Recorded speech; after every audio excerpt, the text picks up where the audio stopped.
Magandang araw po at kumusta po kayo?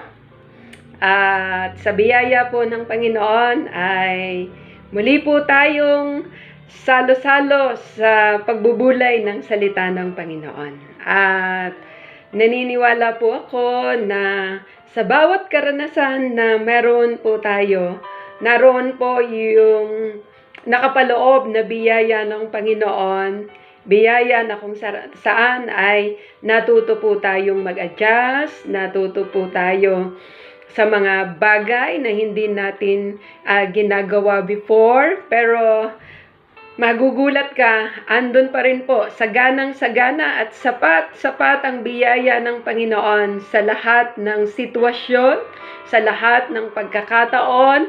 Ang Diyos ay hindi nagbabago. Lagi pong naroon po yung kanya pong pagsama sa atin.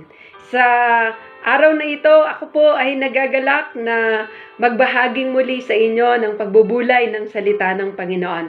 Pastora Priscilla Tabilog po, ang inyong lingkod, ay walang sawang magbabahagi ng salita ng Diyos. Tunghayan po natin ang pagbubulay sa umagang ito sa aklat po ng Hebreo, from the book of Hebrew, chapter 4, verses 12 and 16. Basahin po natin sa ang Biblia. Sapagkat ang salita ng Diyos ay buhay, mabisa, at higit na matalas kaysa alinmang tabak na magkabila ang talim. At tumatagos ang hanggang sa pinaghihiwalayan ng kaluluwa at espiritu, ng mga kasukasuhan at ng mga utak sa buto, at may kakayahang kumilala ng mga pag-iisip at mga hangarin ng puso. Si Jesus ang pinakapunong pari. Yamang tayo'y mayroong isang marangal at pinunong pari. Pumasok sa kalangitan, si Jesus na anak ng Diyos ay hawakan nating matatag at ating ipahayag. Sapagkat tayo'y mayroong isang pinakapunong pari na marunong makiramay sa ating mga kahinaan. Isa na tinukso sa lahat ng mga paraan, gaya rin naman natin, gayon may walang kasalanan. Huling talata, talatang 16. Kaya't lumapit tayong may kapanatagan sa trono ng biyaya, upang tayo'y tumanggap ng awa at makatagpo ng biyaya na makakatulong sa panahon ng pangangailangan. Diyos ang magpala sa bahaging ito ng kanyang salita na ngayon po ay atin pong pagbubulayan.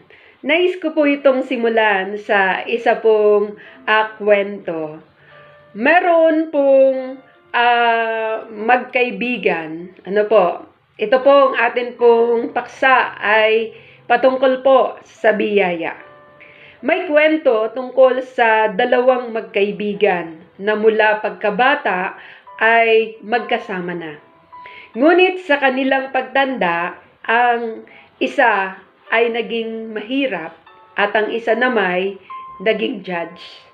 Minsan, ang mahirap ay napatunayang nagnakaw at ang kanyang kaibigan na judge ang humawak sa kaso. Awang-awa ang judge sa kaibigan at gusto niya itong tulungan. Ngunit kailangan niyang igawad ang parusa sa nagkasala.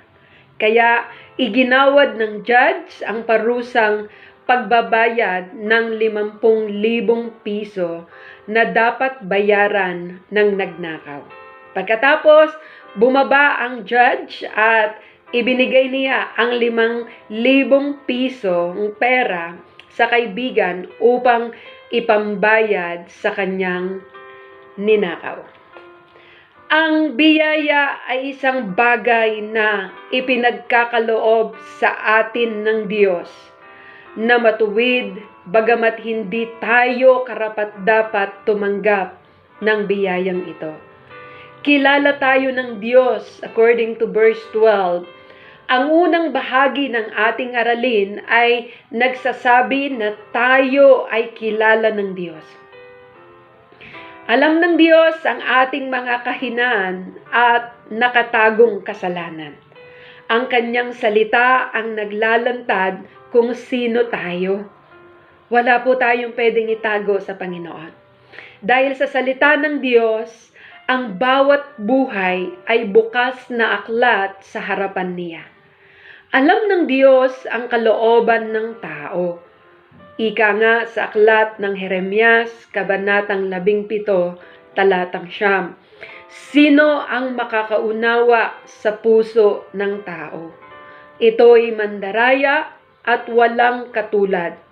Wala ng lunas ang kanyang kabulukan. Sabi rin sa aklat ng Roma, Kabanatang 6, Talatang 23, sapagkat ang lahat ay nagkasala at walang sinumang nakaabot sa kaluwalhatian ng Diyos. Pananagutan natin sa Diyos ang ating mga pagkakasala.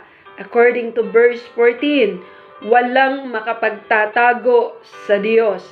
Ang lahat ay hayag at lantad sa kanyang paningin at sa kanya tayo mananagot. Hebrew chapter 4 verse 13. Walang pinapalampas na kasalanan ang Diyos na matuwid at banal. Ang Diyos dahil matuwid ay hindi maaaring mangunsinti ng pagkakasala ng tao. Kung kaya't ang bayad ng kasalanan ay mabigat.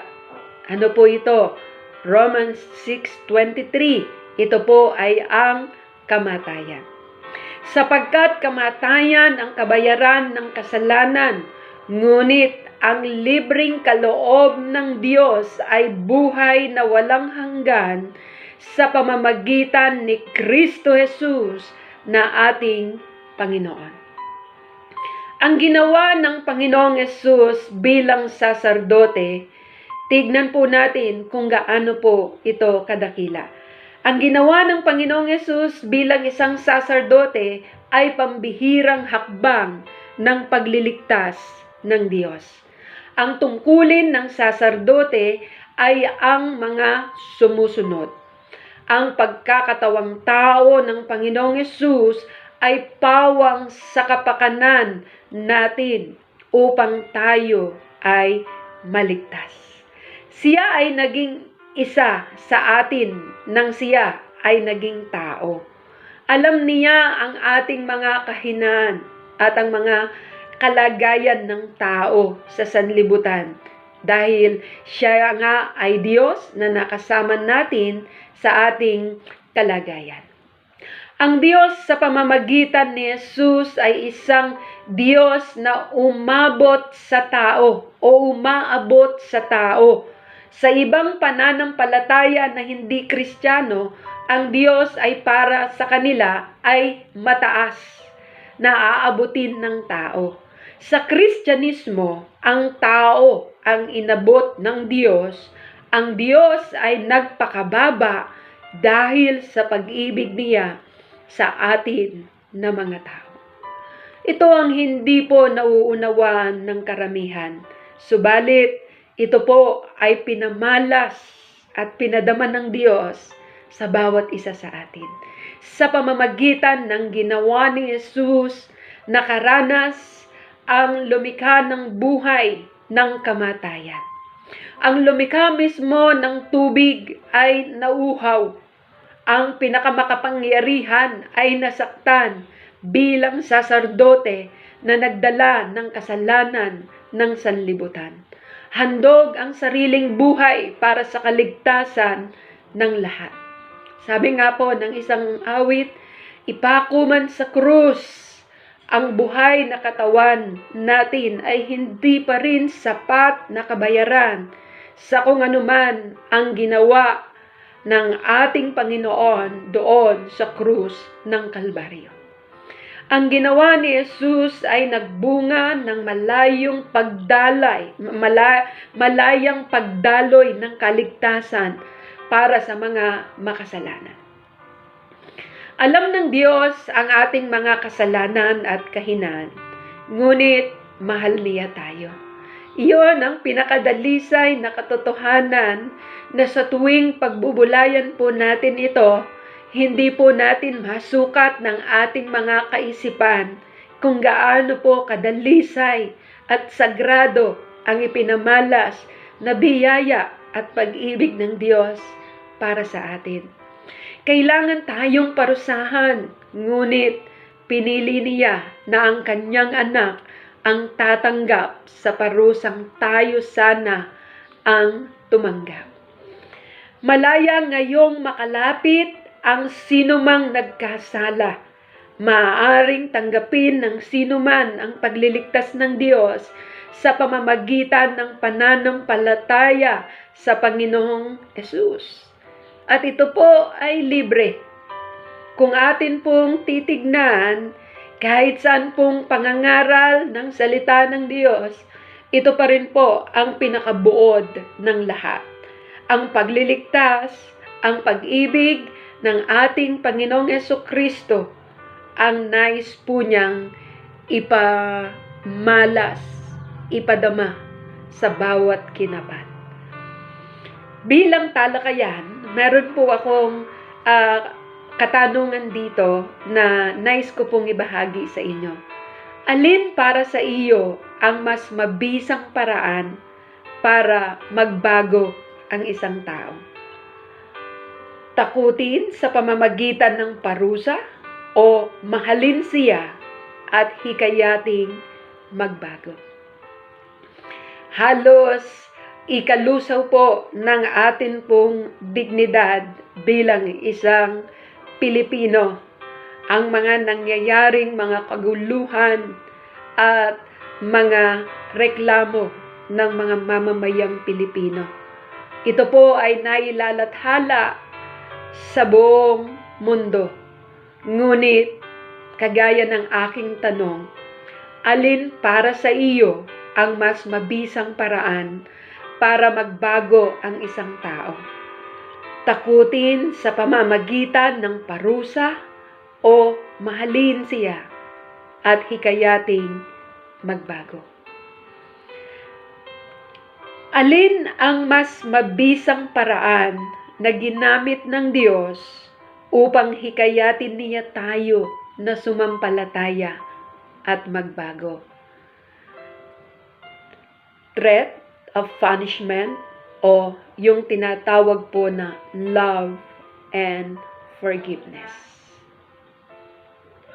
Mag-iisip tayo kung alin nga ba ang karapat-dapat. Subalit, ito po ang ginawa po sa atin ng Panginoon. Minahal po niya tayo ng walang pasubali. Ipinamalas niya ang kanyang awa, ang kanyang biyaya sa mga hindi karapat-dapat. Paano ka sumasampalataya sa Diyos? Natakot ka ba sa impyerno o naakit ka sa pag-ibig at pagpapatawad ng Diyos?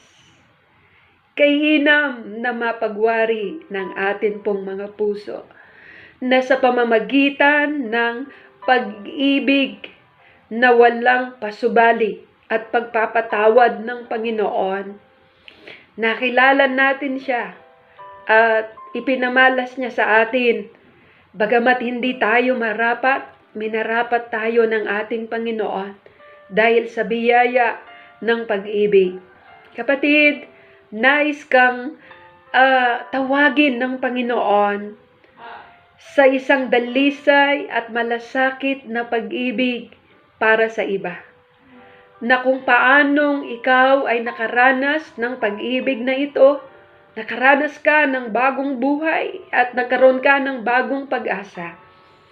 Ito rin yung nais ng Panginoon na gawin mo sa mga kapatid, kamag-anak, sa bawat tao na makakasalamuha mo para ibahagi at iparamdam ang awa at habag ng Diyos sa pamamagitan ng mga salita niya na ibabahagi po natin.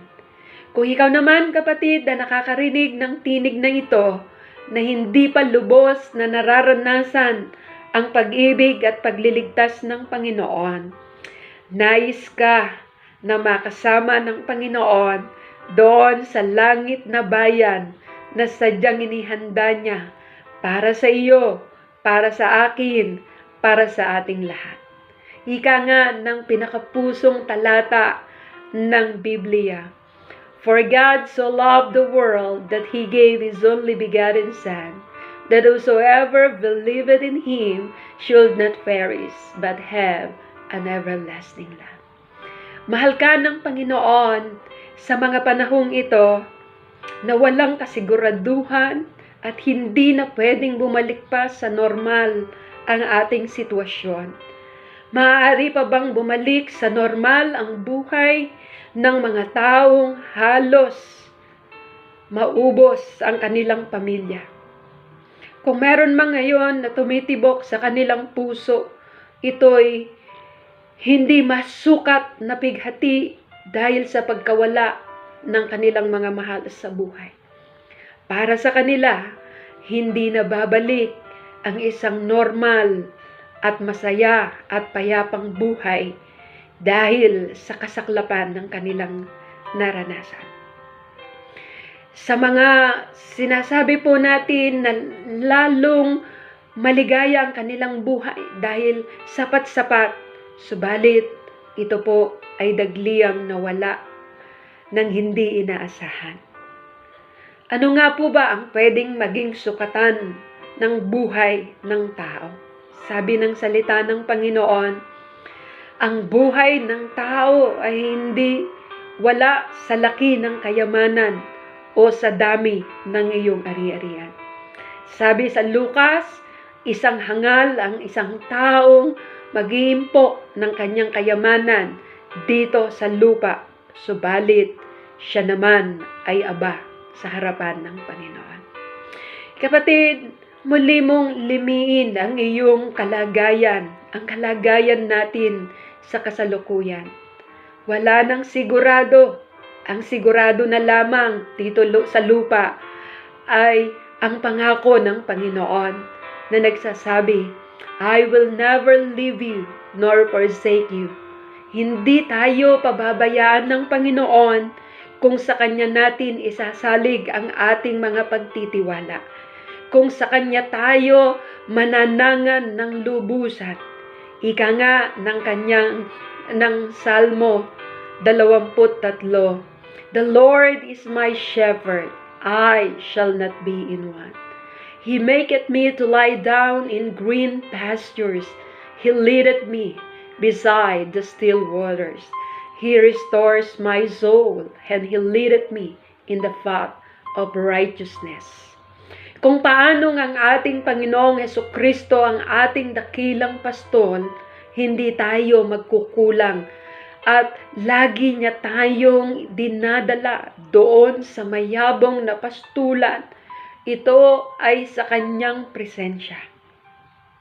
Kaya kapatid, sa kalagayan mo ngayon, naroon ang pag-anyaya ng Panginoon na sa Kanya ka magtiwala. Alisin mo ang anumang mga alinlangan sa puso mo. Alisin mo ang lahat ng mga takot sa puso mo. Yamang hindi yan makakatulong sa iyo. Ang gawin mo, magtiwala ka lang sa Panginoon. Anuman ang maging kalagayan natin sa mundong ito, maaaring sabihin natin na hindi na talaga babalik sa normal ang sirkulasyon ng ating buhay ngayon. Maaaring ang bagong lengguwahe ay new normal. Maaaring marami po na mga nagsasabi na hindi na pwede ang ganito o hindi na posible ang ganito. Sa Panginoon, lahat ng bagay ay posible. Alone, we cannot do it, but together with God, nothing is impossible. Pagtiwala ka lang kapatid, sapat ang biyaya ng Panginoon. Ika nga sa ating pinagbubulayang bersikulo, malaya na tayong makadudulog sa mahabaging trono ng ating Panginoong Jesucristo. At doon ay makakaranas tayo ng awa, habag, malasakit ng ating Panginoong Jesucristo. Dahil siya ang ating Ama at siya ang magmamalasakit para sa atin. Tayo po'y manalangin. Mapagpala at mahabaging Ama namin nasa langit, salamat po. Naiibsan ng anumang mga pasakit at mga kapighatian sa aming mga puso. Sa tuwing aming aalalahanin na ikaw ang mabuting Diyos at ikaw ang kumakanlong sa amin. Iyo pong hipuin sa mga oras na ito sila na mga nawawalan na ng pag-asa. Sabihin mo po sa kanila na ang tanging pag-asa namin ay ikaw. Sa kanila na nababalot ng mga pangamba at takot ang kanilang mga puso, iyo pong ipadama sa kanila ang iyong mahigpit na pagyakap. Nang sa gayon, maranasan po nila ang init ng iyong malasakit at pag-aaruga at mapalitan ito ng tunay na pagtitiwala sa iyo.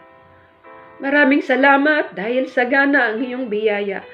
Anumang kalagayan namin sa mundong ito, sa buhay na ito, alam namin ipinagmamalasakit mo kami, Panginoon.